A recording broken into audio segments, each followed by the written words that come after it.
E eu vou trazer aqui agora para vocês a entrevista coletiva do técnico Tite após esse jogo.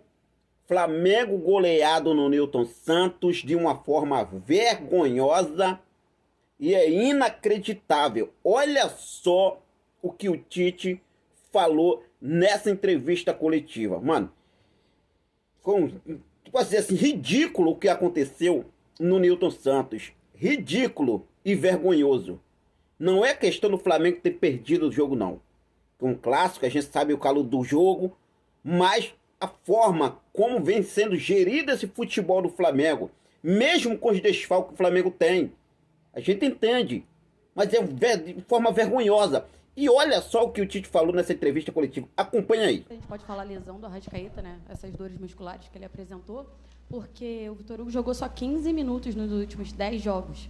E no banco você tinha o Lohan, que foi quem talvez tenha feito de melhor forma a substituição do Arrascaeta quando foi necessário. Então eu queria que você explicasse. Eu estava na zona mista para ouvir também. Antes da resposta específica do contexto todo, de parabenizar o Botafogo pelo grande jogo que fez. Ele manteve um nível de atuação, primeiro e segundo tempo, muito regular. Regular que eu digo, bom que eu estou falando, ele manteve sempre um alto nível. E no futebol a gente tem que saber olhar para o outro lado e reconhecer. Mesmo tendo toda a dor da derrota, que ela é muito difícil, o Flamengo não pode perder com 4-1. Ele não pode tomar 4 gols. Nós temos consciência disso, mas tem ao mesmo lado fatores importantes. E quando a gente pega situações específicas, é muito pontual e não é do meu perfil. Quando a equipe perde, ela perde no contexto, ela perde no seu conjunto. Se ele tiver com bons resultados, daqui a pouco a pergunta seria a inversa. O conjunto todo nosso, ele não teve, e principalmente quando foi no segundo tempo, ele foi se desmanchando em termos físicos. Ele foi caindo, e a gente olhava e percebia isso. E a intensidade do Botafogo, ela permaneceu, porque ele tem a qualidade, a verticalidade, um time também de uma estrutura física, e com um dia a mais de recuperação. Nesse contexto todo, o jogo.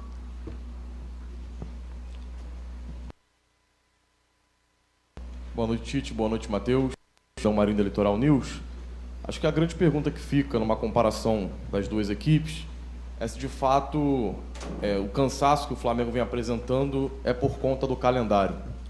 O Botafogo ele tem o mesmo calendário até agora, porque estava na Copa do Brasil e até jogou um pouco mais que o Flamengo na temporada e está voando fisicamente dentro do campo.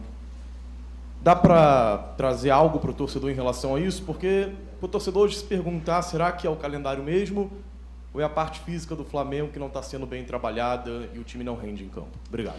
Eu vou responder para ti, porque se tu colocar todo o Flamengo, toda a torcida do Flamengo, daqui a pouco tu está sendo um porta-voz de todo, e aí me parece que é um pouco demais. Aí tu vai colocar da maioria, de novo vai estar, e eu vou pegar quantos milhões tem o Flamengo? De torcedor. Então vamos. Seguramente eu não tenho os 40 milhões que vão te falar aquilo que é. Então tá. Mas é esse todos, e para ti especificamente que está fazendo a pergunta, eu vou te responder. Os aspectos físicos eles são levados em consideração, sim. Mas é o conjunto todo.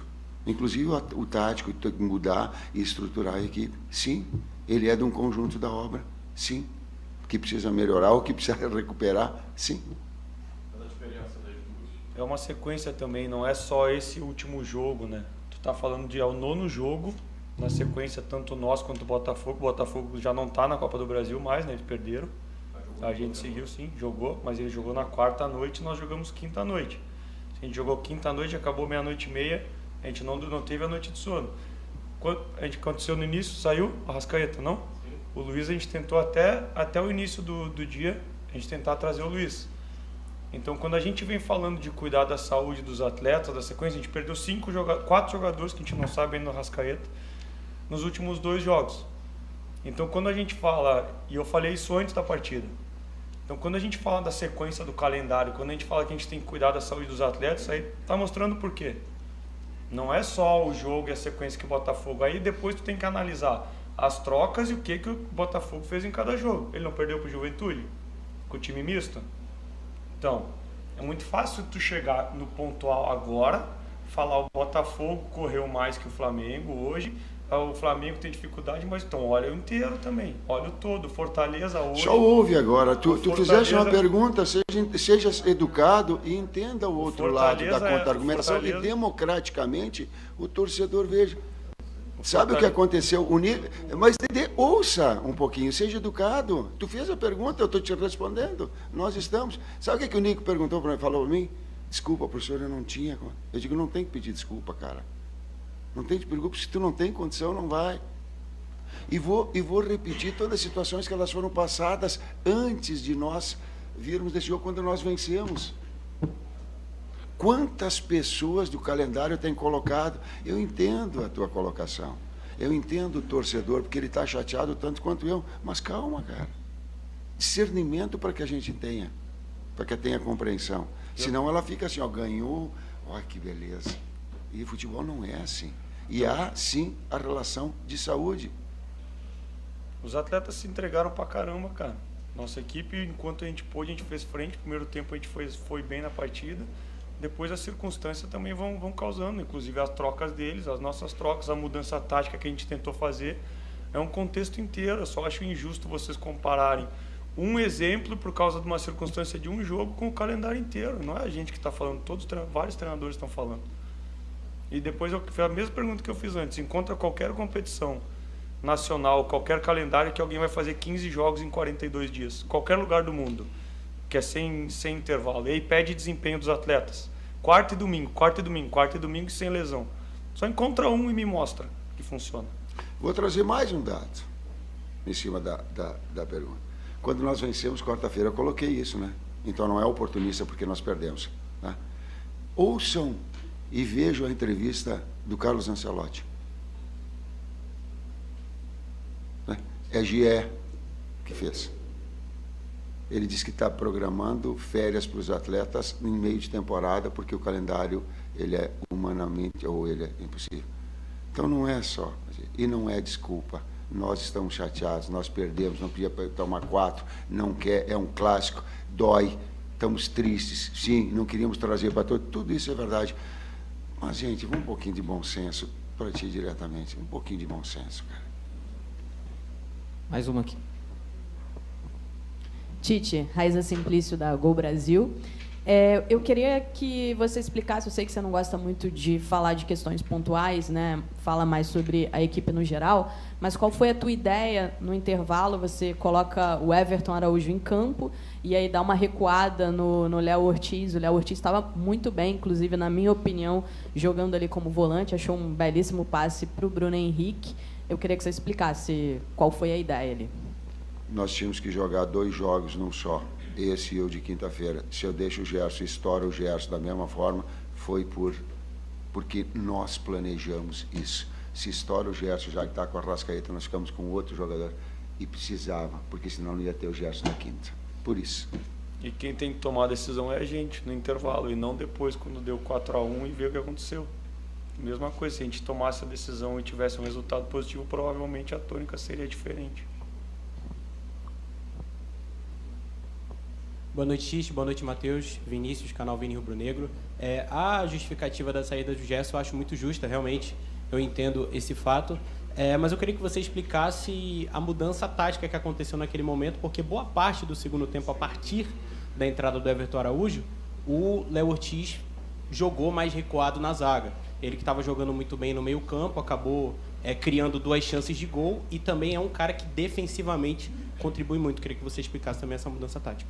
Ela teve nas 2, tanto no primeiro tempo quanto no segundo. E foi a mesma mudança tática que fez com que nós vencêssemos o Palmeiras de 2-1 no jogo conjugado de 200 minutos. Então, tu começa a utilizar em função da necessidade de dar saúde, não é... Como é que é? Não é poupar ninguém. Não é poupar ninguém. É de dar saúde, é ter o mínimo de saúde, mesmo correndo o risco de desempenho cair, como foi o caso, porque eu não queria tirar o Gerson, não ia tirar o Gerson. Assim como o Ayrton e o Fabrício. porque eles vêm de quarta para cá, e aí a sobrecarga nessa sequência, tempo de recuperação, e aí tu perde para... Então, essas 4 substituições, elas foram planejadas lá em função de ter. E volto a dizer isso, hein? Nós estamos tristes, mas eu estou reconhecendo o grande jogo do Botafogo. Eu não quero deixar bem claro isso. Senão ela parece que o futebol só joga de um lado. Não, já teve um conjunto todo. À esquerda aqui. Boa noite, professor Tite. Boa noite, Matheus. Queria perguntar sobre a questão do gol, né, tomado o Flamengo muito cedo hoje. Né, mais uma vez, uma bola cruzada, aquele lado oposto ali, que tem uma dificuldade, né, de marcação. E a passividade também no homem da bola, né, uma bola descoberta do Marlon Freitas conseguir, né, cruzar. E ali o Matheus Ponte, né, que ataca o espaço ali e faz o gol. Obrigado. Foi desde o início, né, da jogada. Não foi só o problema do cruzamento. Ele desencadeou quando teve um salto de pressão. E eles encontraram um passe por dentro. E aí daí desencadeou. É uma jogada que a gente já sabia que eles tinham. E também por isso do ajuste que a gente fez na sequência no primeiro tempo e um pouco do que a gente fez pensando no intervalo também.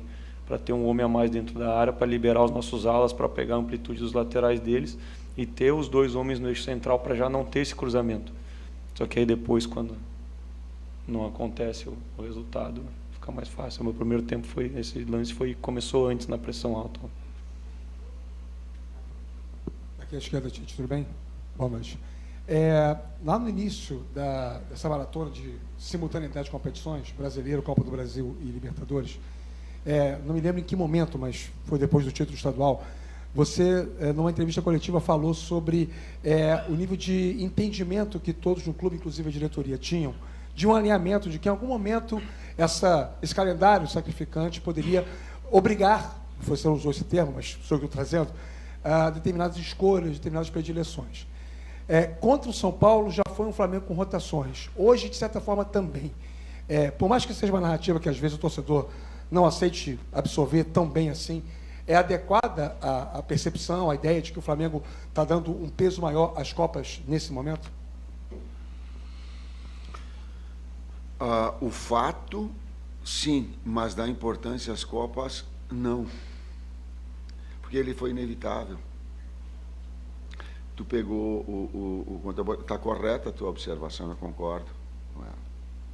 Contra São Paulo, era inevitável para ter na sequência uma equipe que preservasse a sua saúde e a sua performance na sequência. Hoje não dava. Não tinha condição.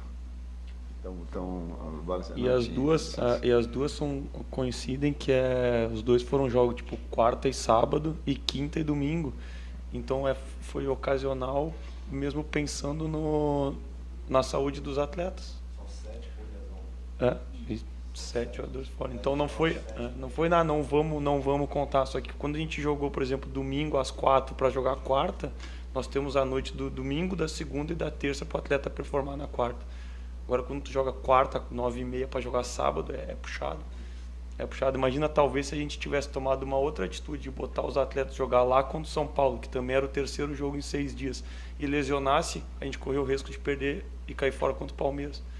E a gente classifica contra o Palmeiras, está em terceiro ainda, acho, com um jogo a menos e a mercê de quarto por saldo e a mercê de classificar na quinta-feira. A gente vai lá pronto para fazer um grande jogo também. São mais 2 perguntas, tá? Boa noite, Tite. Boa noite, Matheus. Gabriel Alfa, canal Paparazzo Rubro Negro. O Marcos Braz acabou de passar na zona mista ali, e aí ele confirmou que a negociação com o Michael está muito bem encaminhada, e também sobre a venda do Wesley, falou que está muito bem encaminhada por toda a situação envolvendo valores. Eu queria que vocês falassem um pouco também sobre o mercado da bola, seja saídas ou reforços.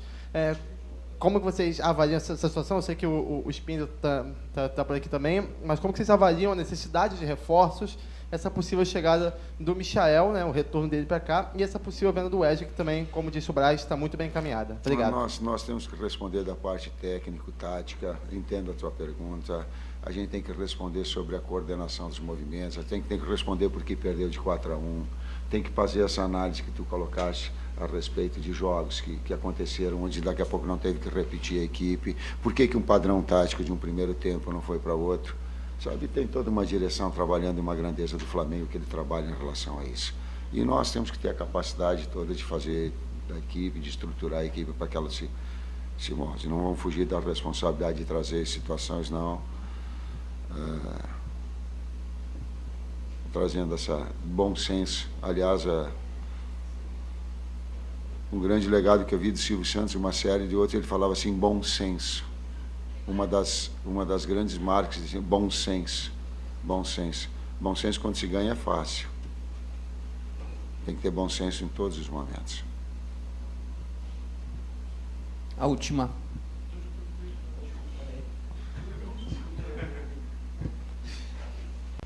Oi, Tite. Oi, Matheus. David Sharp, do Antenados na Jogada. Então, perfeito. Acho que vale a gente discutir aqui, né, tentar entender as suas escolhas, as escolhas de vocês no segundo tempo. E no momento que entrou o Varela na lateral esquerda, no lugar do Wesley, eu meio que percebi ali que o Flamengo ficaria desequilibrado. Não só porque o Wesley já estava sofrendo ali do lado direito, né? Inclusive o segundo gol do Botafogo foi em cima dele, com o Almada. O Wesley me pareceu um pouco perdido ali. No Ayrton. Eu falei o quê? No Ayrton, exato. Então, eu queria que você pudesse explicar essa escolha principalmente, né? Do Léo Pereira não ter entrado na esquerda, no lugar do Ayrton, e o Wesley ter continuado lá no lado direito. Léo Pereira é zagueiro e o Fabrício ele não pode jogar o jogo inteiro porque vinha na outra estação. E não tem o Vina botar o Varela do lado esquerdo. Foi. Fim da entrevista coletiva do